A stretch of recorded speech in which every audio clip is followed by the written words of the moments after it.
Police के सामने attack करने के बावजूद भी पुलिस हाथ पे हाथ धरी बैठी रहती है। ये पूरी पुलिस जो है होम मिनिस्टर के दबाव में थी। 15 से 20 कंप्लेंट्स हमने रजिस्टर करवाए।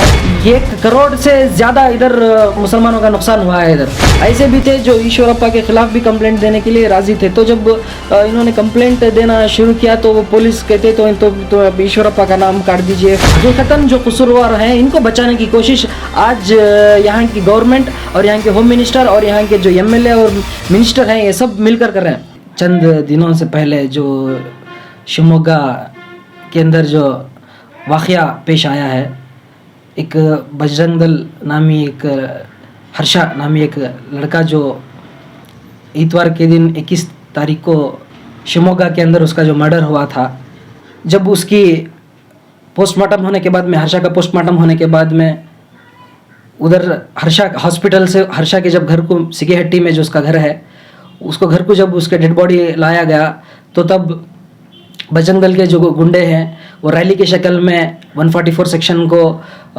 वायलेट करते हुए वो गवर्नमेंट हॉस्पिटल जो मेगन हॉस्पिटल है उधर से जो हर्षा का जो घर है सिगेहट्टी वो लगभग उधर से 3-4 किलोमीटर दूर है। 2-3-4 किलोमीटर तक रैली की शक्ल में उधर से हर्षा का जो डेड बॉडी है वो घर को लेकर जाते हैं। पथराव करती है, टारगेट कर कर ये जो मॉब है टारगेट कर कर मुसलमानों के जो ऑफिस हैं, मुसलमानों के जो घर हैं और जो मुसलमानों के जो शॉप्स हैं उनको टारगेट कर कर कर उधर उनको तोड़ फोड़ वगैरह की जाती है।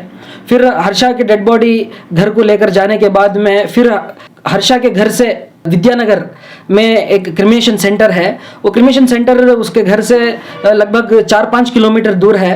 वो घर से जो क्रिमेशन सेंटर जो विद्यानगर तक लेकर जाने का था 4-5 किलोमीटर का फासला है। ये जो सेंसिटिव प्लेसेस है वो सेंसिटिव प्लेसेस के जरिए इधर गांधी बाजार है, उर्दू बाजार है और इसे होते हुए बीएच रोड से विद्यानगर जाता है।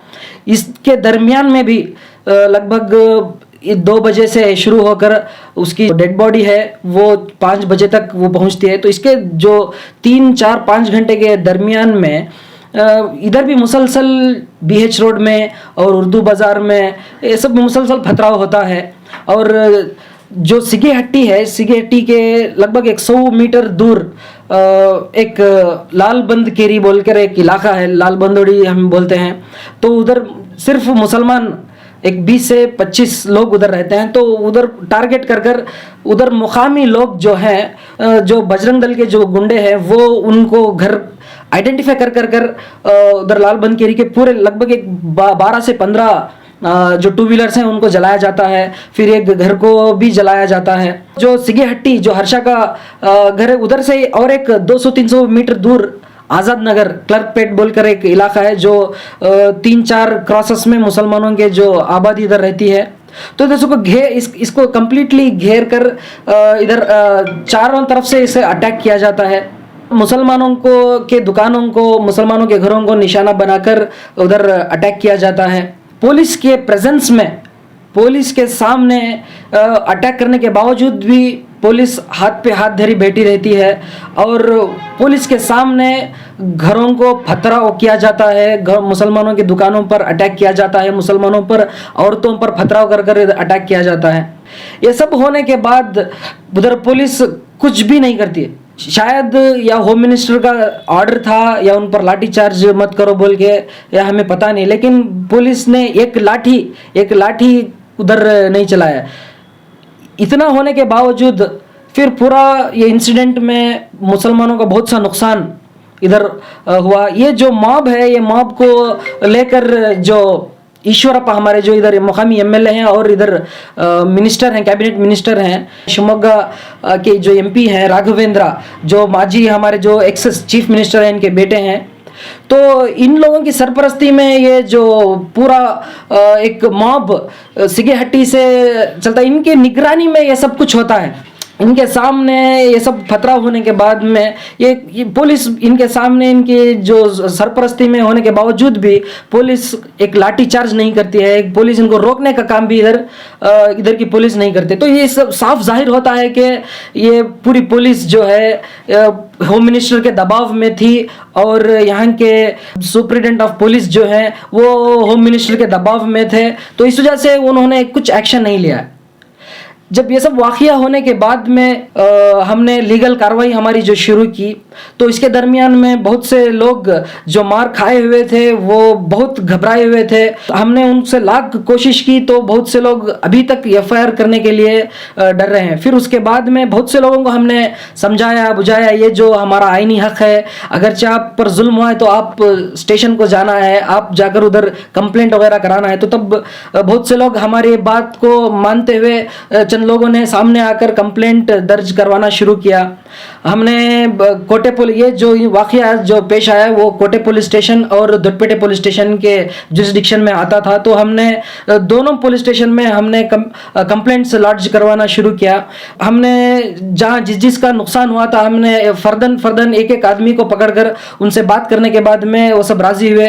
तो हम लगभग दुधपेटे के अंदर 15 से 20 कंप्लेंट्स हमने रजिस्टर करवाए और दुधपेटे के कोटे पुलिस स्टेशन के अंदर हमने 5 से 6 कंप्लेंट्स रजिस्टर करवाए। इसके अंदर जब हमने कंप्लेंट लॉन्च करवाना शुरू किया तो इसमें हमें पता चला कि 1 करोड़ से ज़्यादा इधर मुसलमानों का नुकसान हुआ है। इधर बहुत से लोगों का जो 2 व्हीलर्स जो गाड़ी थे वो सब जला दिया और फिर और थोड़ा घर के जो घर है उनको डैमेज किया है। ये इधर जो मुराद नगर है, आज़ाद नगर है और ऐसे जगहों में जो मुसलमान गरीब मुसलमान बसते हैं, इनके छोटे छोटे मकानात हैं और सीमेंट शीट्स के वगैरह इनके जो घर हैं, तो ऐसे घर का जो रूफ है इनको पथराव करने के बाद में बहुत नुकसान हुआ है। जब हमने बहुत से लोगों को, जब ये इंसिडेंट होने के बाद में हमने जाकर जब पुलिस स्टेशन को कंप्लेंट देना शुरू किया तो इसमें बहुत चंद लोग ऐसे भी थे जो ईश्वरप्पा के खिलाफ भी कंप्लेंट देने के लिए राजी थे। तो जब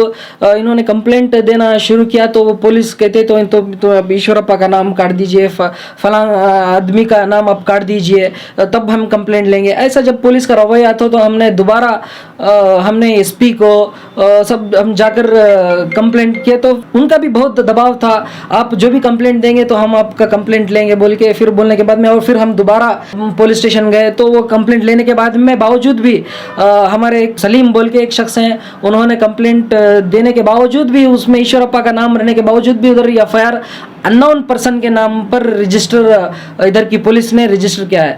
तो ये सब देखने के बाद में ऐसा लगता है कि जो पूरी ये जो गवर्नमेंट है और ये जो पूरी इनका जो कैबिनेट है ये पूरा ईश्वरप्पा के बचाने की कोशिश कर रही है और इधर का जो होम मिनिस्टर है इधर पूरा दबाव इधर पुलिस पर डालकर है कि वो मीडिया के अंदर जो रिकॉर्ड होकर है जो कसूरवार हैं, हकीकतन जो कसूरवार हैं, इनको बचाने की कोशिश आज यहाँ की गवर्नमेंट और यहाँ के होम मिनिस्टर और यहाँ के जो एमएलए और मिनिस्टर हैं ये सब मिलकर कर रहे हैं। तो इस वजह से ये ऐसा लग रहा है कि ये टोटली ये जो है गवर्नमेंट स्पॉन्सर्ड एक रियॉट्स था, ये गवर्नमेंट इसका पूरा एक फ्री हैंड पुलिस को दे दिया था। इस वजह से ये फ्री हैंड देने की वजह से कंप्लीटली कुछ भी नहीं कर पाई फ्री हैंड पुलिस के सामने। हम मुसलमानों का नुकसान ये लोग करने के बावजूद भी पुलिस कुछ नहीं कर सकी, ये सिर्फ हाथ पर हाथ धरे बैठे। इस वजह से मुसलमानों को बहुत सा नुकसान हुआ। अभी भी बहुत से ऐसे लोग हैं जो स्टेशन को जाकर कंप्लेंट देने के लिए कतरा रहे हैं। मैं इनसे आजिज़ाना गुजारिश करता हूं जो लोग जिस पर हमला हुआ है वो स्टेशन पर पहुंचें, वो जाकर कंप्लेंट वगैरह लॉन्च कराएं, यह हमारा आईनी हक है। आप किसी से डरने की ज़रूरत नहीं है, यहाँ का संविधान है, यहाँ का हमारा एक सिस्टम हमने बनाया है। पुलिस की शायद गलती इसमें होगी लेकिन जो पुलिस सिस्टम है हम इससे घबराने की ज़रूरत नहीं है। ये सिस्टम हम लोगों ने बनाया है, ये बाबा साहेब अम्बेडकर का संविधान है। हम सब किसी को डरने की जरूरत नहीं है, हम जाएं और इसका जो नुकसान हुआ है, जिसका गाड़ी जली है, जिसका घर पर नुकसान पथराव किया गया है, जिस पर जो जानी हमला हुआ है वो जाएं और कंप्लेंट रजिस्टर करवाएं। हम उनके साथ हैं। हम जो भी लीगल आपको जो भी तरीके से आपको मदद चाहिए हम देने के लिए तैयार हैं। इसलिए सबको आजिज़ाना गुजारिश करता हूँ कि वो किसी भी फ़िरक़े के हो, चाहे वो हिंदू हो, मुसलमान हो, जिससे नुकसान हुआ है वो जाए और अपना वो कंप्लेंट लॉन्च कराकर ये जो आईनी हमारा हक़ है वो हक़ की वो आवाज़ बुलंद करें।